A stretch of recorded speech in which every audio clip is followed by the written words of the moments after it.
नमस्कार। आइए सुनते हैं कृष्णा सोबती द्वारा लिखित बुद्ध का कमंडल, जो अपने साथ हिमालय की खूबसूरत वादियों में ले चलती हैं और वहाँ के खुशनुमा वातावरण को महसूस कराती है। तो चलिए उनके साथ हम भी घूमने चलते हैं। बुद्ध का कमंडल, लद्दाख। विशाल विराट हिमालय। विशाल विराट हिमालय की भौगोलिक ऐतिहासिक स्वायत्तता अजर अमर है। उसका साम्राज्य हजारों मील लंबा है और सैकड़ों रंगरूपों में सुशोभित है।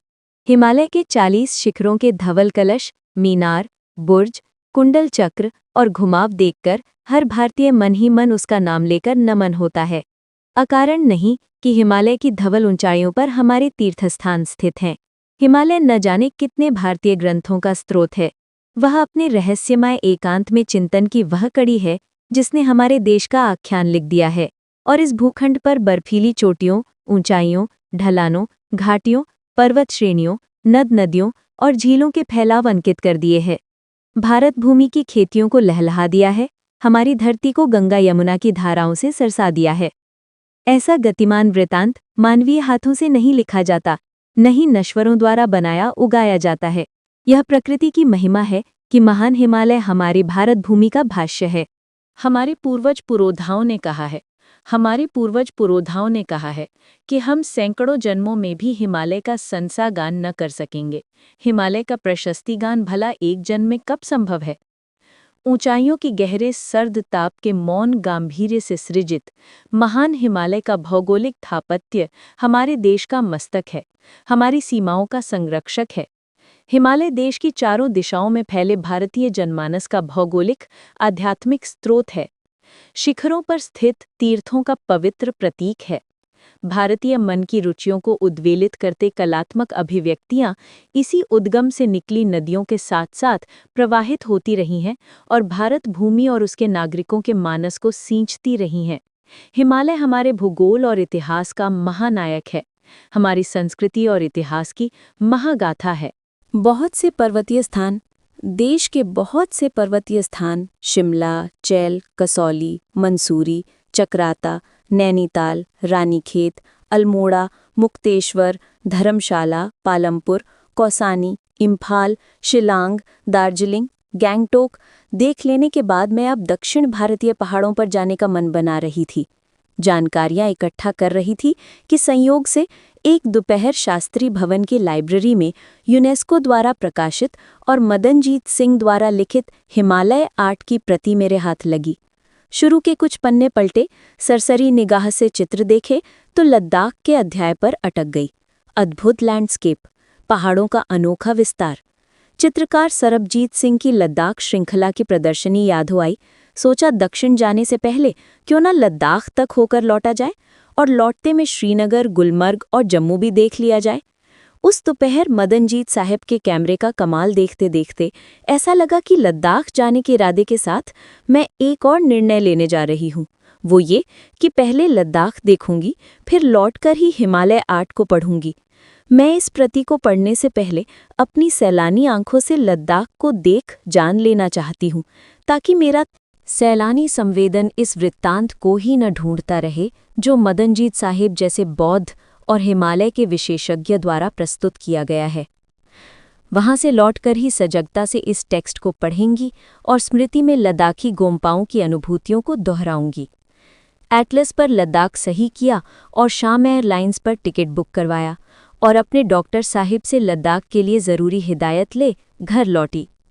अगला दिन रहा लद्दाख की कल्पना करने में और वहां की रिजर्वेशंस करवाने में। सुबह पालम हवाई अड्डे से दिल्ली लद्दाख फ्लाइट ले। विमान के उड़ते ही नाश्ता, चाय कॉफ़ी ख़त्म ही हुई थी कि चंडीगढ़ पहुंच गए। विमान में हलचल। चंडीगढ़ में बच्चा यात्री क्या आने शुरू हुए कि बच्चों की चरपर से विमान गूंजने लगा। ताज़ी आवाज़ों का शोर, जैसे पक्षियों के झुंड एक सा स्वर निकाल रहे हों। शायद इस बच्चा रेजिमेंट को कोई स्कूल भ्रमण पर लद्दाख ले जा रहा है।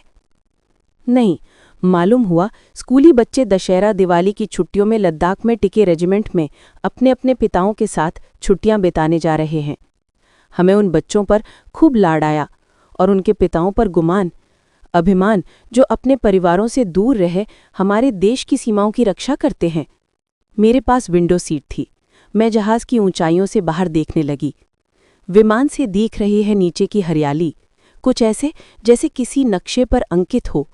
कहीं छोटी छोटी बस्तियां ऐसे दिखें जैसे धरती पर रंग बिरंगे छींटे पड़े हों, टिमके लगे हों। अब विमान बादलों के ऊपर उड़ रहा है। नीचे देख रहे हैं नीले आकाश के मंच पर विभिन्न आकारों में चमचमाते बादलों के झुंड। क्या सजीला आकाश है। बादलों का टुकड़ा छंटने से दिखने लगी नीली बर्फीली चोटियां, हिमालय की पर्वत श्रृंखला। एक मंझूले पठार पर एक समतल पट्टी। काश कि हम पैराशूट से यहाँ उतर सकते। पहलगांव का मज़ा पहाड़ों के सुनसान वीराने में ही मिल जाता। बादलों की दौड़ धूप में पहाड़ों के बदलते रंग, ऊंचे मंझूले छुटके पहाड़ों के झुंड, ऊपर धवल बर्फीली श्रृंखलाएं एक दूसरे से सटी सटी। जितने में नाश्ता, चॉकलेट, टॉफ़ी बंटी और बच्चों की शरारती आवाज़ें, एक और। इतने में एयर होस्टेस अनाउंस कर रही हैं, कुछ ही देर में आपका विमान ले पहुंचने वाला है। यात्रियों से निवेदन है कि बेल्ट बांधे रहें। हमने नीचे देखा, भूरी ग्रे चट्टानों के रेगिस्तान के बीचों बीच नीले पानी की धार ऐसी दिखी जैसे एटलस के पन्ने पर चित्रित हो। कुशल पायलट ने पर्वतों से घिरे संकरे से गलियारे की हवाई पट्टी पर विमान उतार दिया। सामान लिए बाहर निकले। सामने लैंडरोवर की कतारें नंबरवार लगी हैं। ड्राइवर साहब ने मुस्तैदी से सूटकेस उठाया। किस होटल में साहब? Circuit house. इधर उधर देखा, नज़र कभी ऊपर कभी नीचे। लगा ये लैंडस्केप किसी दूसरी दुनिया का है। दूर दूर तक चट्टानें ही चट्टानें, एक दूसरे से लगी पहाड़ों की श्रृंखलाएं, बर्फीले शिखर, नीले आकाश का चंदोवा जैसे ये रहा, इतना नज़दीक कि जब चाहें छू लें। दूसरे पर्वतीय स्थानों से कितना अलग। वहाँ चाय बागानों को घेरे हुए पहाड़ों की गाढ़ी गहरी हरियाली, और यहाँ दूर दूर तक बिछा चट्टानों का विपुल भंडार। वहाँ पहाड़ों में चमचमाते झरने, और यहाँ कठोर शुष्क दृश्यावली के विस्तार ही विस्तार। यहाँ प्रकृति द्वारा कम से कम रंगों का चुनाव। ऊपर निर्मल नीला आकाश श्वेत फेनिल बादलों से सजा, और नीचे पीले रेतीले मठमैले में स्लेटी ऊंचे बर्फीले शिखरों को लुभाती ग्रे, काली, तांबेई और दालचीनी रंग की चट्टानें। पहाड़ों पर पहुंचती ही ठंडी हवाएं आपको सुहाती हैं। आप महसूस करते हैं कि आप मैदानी गर्मी से ठंडक में पहुंचे हैं। यहाँ कॉडराई के जोड़े में गर्मी लग रही है। मुझे जाने क्यों एक साथ चंबा और दार्जिलिंग याद आवाए। सर्किट हाउस पहुंचकर पाया कि चौकीदार साहब गैर हाजिर हैं। उनके दरवाजे पर बाहर से सांकल है। अंदर के सभी कमरे बंद हैं। सिर्फ सर्किट हाउस की सीढ़ियों का किवाड़ खुला है। उसके पीछे की खुली खोली में सूटकेस और बैग रखा। बाहर खड़े खड़े गर्मी महसूस हुई। थर्मस खोल पानी पिया। फाटक बंद कर बाहर निकल आई और धीमे धीमे उसी सड़क पर चलने लगी जिससे टैक्सी इधर आई थी। मोड़ के बाईं ओर होटल का बोर्ड नजर आया। पहले चाय, फिर पानी के साथ टैबलेट। अंदर छां में कुछ राहत महसूस की। बढ़िया चाय का मजा लिया। थर्मस भरवाई और पानी से लैस होकर सड़क पर दुगुने जोश से चलने लगी। पानी यहाँ नियामत से कम नहीं। मोड़ तक पहुँचते पहुँचते सांस फूलने लगी और सिर महसूस की कुछ अजीब सी हलचल। दिल्ली में डॉक्टर साहब ने बता दिया था कि लद्दाख किसी ऊंचाई में कुछ उलझने होंगी ही। तबीयत कुछ ऐसी कि इस गर्म दोपहर में लौटने के सिवाय कोई चारा न था। अगर सर्किट हाउस अब भी बंद पाया तो टूरिस्ट सेंटर से मदद लेनी होगी। दाएं बाएं देखा, बाएं के वीराने की ओर बढ़ी। देखा कि पीली धूप के सिवाय कोई दूसरा रंग नहीं। ऊपर की धूप से फिर हलक सूखने लगा। थर्मस खोलने को ही थी कि सामने की दीवार पर नजर पड़ी। ठंडा पेय। उधर बढ़ी तो विदेशी युवक दुकानदार से कुछ बातचीत कर रहे थे। मैं पहुंची तो उन्होंने हेलो की। हेलो, मैं इतालवी, एंजेलो। मैं निकोलस, मैं भारत से हूँ। एक ठंडी बोतल हाथ में ली। दोनों युवक शशुपंज में थे। पीने या ना पीने का मन बनाने में खासा वक्त ले रहे थे।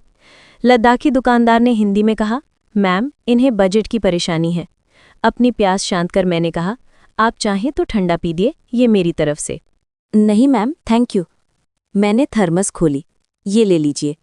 उन्होंने कंजूसी से कुछ घूंट लिए, थैंक्स किया और मैं लेहनगर की पहली पहचान के लिए लेह बाजार की ओर चल दी, शहर की सेहत संभावनाओं से परिचित होने। Book shop. Good morning ma'am, Ladakh पर कुछ देख सकती हूँ? जी मैम, इधर की सब शेल्फ और बीच में भी। लेह में आपकी पहली विजिट है क्या? जी हाँ। हिमालय पर ढेर सामग्री देख आंखें जैसे चौंधिया रहे हों। देशी विदेशी प्रकाशन, अनोखी चित्रों से दिल दिमाग को घेर लेने वाले अद्भुत फोटोग्राफ। दिल्ली में देखे हुए लद्दाख के कुछ चित्रों के लिए राम कुमार की याद ताज़ा हुआती है। पतले दुबले राम कुमार और क्या अभिनव अंकन की ख्याति। क्या यहाँ वक्त गुजारने में कंजूसी की जा सकती है? मुकाबला कड़ा है कि अपनी आंखों से कुछ देख संजो लिया जाए या बुक शॉप में पन्नों पर जानकारियों के बाहर दृष्टव्य की अनमोल श्रृंखलाएं देख ली जाएं। खासा वक्त पन्ने पलटने में गुजारा, फिर कुछ किताबें चुनी और लद्दाख पर पाठ्य सामग्री लेकर बाजार की ओर बढ़ गई। रात को हिस्ट्री ऑफ लद्दाख के पन्ने पलटे तो अपनी मूर्खता पर हंसी आई। दिल्ली में ये निर्णय कि मदन गोपाल साहब की हिमालय आर्ट ले देख आने पर पढ़ूंगी, जैसे ले भी दार्जिलिंग, शिलोंग, नैनीताल जैसा शहर हो जिसकी स्थानीयता को अब स्वयं अपने यात्री अनुभवों से देख सकें और अपनी चेतना में समेट लें। पैदल चलते चलते यहाँ इस गर्मी में ये कब मुमकिन है? ये ले है, लद्दाख स्थल, बौद्ध स्थान, ऊपर आसमान का असीम और पहाड़ों की श्रृंखलाओं का विस्तार। यात्री के लिए जितना टूरिस्ट सेंटर जरूरी है उतनी ही बुक शॉप भी। रात लेटी तो ऐसी गहरी खामोशी बनी रही जो दिल्ली में कभी महसूस नहीं होती। आंख मिची ही थी कि साई साई की तीखी आवाज से चौंकी। उठकर खिड़की के कांच से बाहर देखा। तनिक सी खिड़की खोली, कोसों की रफ्तार से सर्द हवाएं तनातनी में न जाने कहाँ उड़ी जा रही हैं। हवाओं के वेग से किवाड़ बचने लगे। बत्ती जलाने को हाथ बढ़ाया, लाइट गायब। अंधेरा और अंधड़ एक साथ। टेक लगाकर बैठी रहती हूँ, फिर इस शोर से आतंकित होकर सो जाती हूँ। नींद खुली, घड़ी देखी, 3:30। बाहर झांका, हवाएं अपना जलवा दिखाकर जाने अब धीमी गति से कहाँ अटखेलीना कर रही होंगी। आसमान कर तारे टिमटिमा नहीं रहे, जगमगा रहे हैं। कुछ ही देर में सुनहली भोर। उषा की स्तुति में रची गई ऋचाएं याद आईं। सीमांतों को पार कर भारत में आने वाले आर्य समूह ने विराट हिमालय की शांत मगर रोमांचककारी छवियां देख इसे देवस्थल मानकर ऋग्वेद में काव्यात्मक ऋचाओं को ध्वनित किया है। प्रशंसा में जो उच्चारण किया है वो अद्भुत है। सूर्य, धरती, आकाश, अग्नि, वायु, उषा की ऋचाएं अतुलनीय हैं। स्तुति में यह भी कहा गया है कि उनके निकट महान हिमालय बड़ा सगुण है। यहाँ मैं प्रतीक्षा में हूँ कि गुलाबी सुनहली किरणें दिखें। दार्जिलिंग के टाइगर हिल्स का सूर्योदय आंखों में घूम गया है। घना कोहरा ऐसा कि हाथ को हाथ न दिखे। तनाव भरी प्रतीक्षा के क्षण। क्या सूर्योदय को देखने के लिए धुंध छंटेगी? देखते देखते कोहरा गायब हो गया और माउंट एवरेस्ट के पीछे झांकता उगड़ता आलोक और पीली सुनहली किरणों के बीच सूर्य भगवान आकाश में। पर निथरे आकाश पर अभी भी तारों का जमावड़ा है। पर मेरी आंखें जड़ी हैं वो अलौकिक दृश्य देखने को जो सिर्फ पर्वत शिखरों पर ही दिखता है। रुको, अभी कुछ देर है। तेजस्वी सूर्य की किरणें दिखने को। पूर्व दिशा पर एकाग्र करती हूँ अपने को, जहाँ से उदय होते सूर्य की किरणें शिखरों को अलंकृत करेंगी। ये सोचते ही आंखें झपकी और लद्दाख का निथरा निर्मल आकाश उजले प्रकाश से सींच दिया गया। मैं सीढ़ियां उतर लॉन में घूमने लगती हूँ। प्रकाश की ये रश्मियाँ तेजस्वी सूर्य के साथ नित नित धरती और आकाश की परिक्रमा करती रहें। शिखरों के गहन रहस्यों को उल्लांघती हजारों मील लंबी नदियाँ अपनी अपनी जलधाराओं से संतानों को पोषित करती रहें। जीने वालों के परिश्रम को ऊर्जा और उद्यम से उत्साहित करती रहें। बिजली घर के सामने चहल पहल देखकर उधर ही चल निकली। ले का हाट बाजार लगा है। छुटकी छुटकी दुकानें, स्वेटर, मोजे, टोपियां, शाल और बच्चों के जूते, खिलौने। कुछ स्टॉलों पर विदेशी पुराने कपड़ों के ढेर। एक लद्दाखी युवक के हाथ में कुछ चित्र देखे, स्थानीय चित्रकारों द्वारा अंकित। अंकन खासा बढ़िया मगर कागज जरा पतला। 2-3 बार ध्यान से देखे, दाम पूछे। 5 रुपए का एक। मैंने लेने का मन बना लिया था। वो 10 भी कहते तो मैं लेती। आपके पास और भी हैं? नहीं मैम, इतने ही हैं। जरा इन्हें गिन लीजिए। जी, 20 हैं। मैंने 100 रुपए दे दिए और लिफाफे की मांग की। वो किसी स्टॉल पर से एक लिफाफा ले आए। बहुत धन्यवाद। वहां से सीधे बाजार में पलटी। स्टेशनरी की दुकान से एक फाइल ली और गहरे संतोष से उसमें चित्र रखकर ड्रीमलैंड की ओर बढ़ गई खाने के लिए। लौटने में हवाएं चलने लगी थी। पहले हल्की, फिर तेज और तेज। मैंने भी चाल तेज की। इस बीच बिजली गुल हो गई। सितारों की रोशनी में लगभग दौड़ते हुए फाटक पर पहुंची। अब तक आंधी की परछाइयां अपने पूरे जोम पर सन्नाटों को अपने साथ उड़ा रही थीं। ये हवाएं भी यहाँ की प्रकृति का ही चमत्कार हैं। सरद गरम हवाएं सुबह हल्की और कभी सूरज के तेज ताप से तूफानी बन जाती हैं। इनके रूखे भंवर अपने शोर के साथ अंधेरी शक्ल में बदल जाते हैं और पहाड़ों से लगे सन्नाटों को झंझोड़ते चले जाते हैं। बिस्तर में लेटे लेटे सन्नाटों को दहला देने वाला साएं साएं का शोर सुनती रही। फिर मन ही मन कल का प्रोग्राम तय करने लगी। पहले लेह गोम्पा, फिर नाश्ते के लिए ड्रीमलैंड, टूरिस्ट सेंटर पहुंचकर ही अगला कदम। काश आंधी की जगह बरखा होती। हवाओं की थर्राती आवाज़ तो नींद में परेशान न करती। सोते सोते देखा लंबी चौड़ी सुनसान घाटियों में मज़े मज़े घूम रही हूँ। कभी चट्टानों पर चढ़ उतर रही हूँ, कभी पथरीली घाटियों में दौड़ रही हूँ, कभी सपाट वीराने में घोड़ा दौड़ा रही हूँ। सहसा एक भारी आवाज़ ने हमें रोका। हॉल्ट, ध्यान से सुनो। 8848 8578 8114 7817 7755 8615। घबराकर नींद से उठी। जल्दी जल्दी नंबर नोट कर लिए।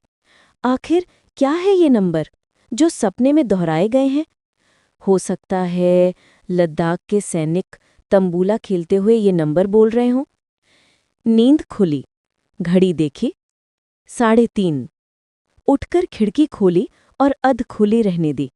पहाड़ों की ताजगी अंदर आने दी। बाहर जाने के लिए तैयार होती हूँ। नीचे उतरकर देखती हूँ। सूरज भगवान अभी देख नहीं रहे, पर पहाड़ियों के पीछे से लाल और पीली रोशनी की किरणें आकाश को नए तिथिवार से संवार रही हैं। लगता है भोर हो चुकी। टाइगर हिल्स दार्जिलिंग का सूर्योदय याद हो आया तो मन ही मन भारत में जन्म लेने का भाव जगाती हूँ। हिमालय की पुण्यभूमि लद्दाख में होने का सगुन मनाती हूँ। दक्षिण जाने को थी और धुर उत्तर में पहुँच गई हूँ।